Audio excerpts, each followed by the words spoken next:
আজকে আমি এসেছি রামকৃষ্ণের জন্মস্থান কামারপুকুরে। আর কামারপুকুরে এসে এখানের ফেমাস মিষ্টি বোঁদে ট্রাই করব না সেটা তো হতেই পারে না, তাই চলে এলাম ট্রাই করতে। এটা হচ্ছে কি সাদা বোঁদে, এটা হচ্ছে কামারপুকুরের ফেমাস।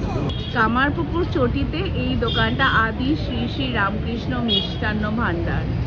তো এখানে আমি এসেছি আজকে এখানকার ফেমাস সাদা বোঁদে নিতে।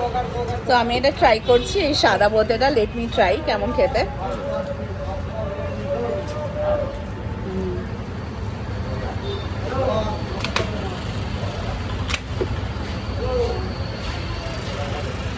ইয়ামি। তো আপনারা যদি আসেন কামারপুকুর চটির ঠিক কর্নারে এসে এই দোকান থেকে নিয়ে যাবেন সাদা বোঁদে। এই সাদা বোঁদে নাকি রামকৃষ্ণেরও খুব ফেভারিট ছিল ছোটবেলা থেকে, তাই কামারপুকুরে এসে এখানে দাঁড়িয়ে এই কামারপুকুর চটির কর্নার দোকান থেকে মিষ্টিটা খাওয়ার ব্যাপারটাই আলাদা। Don't miss this.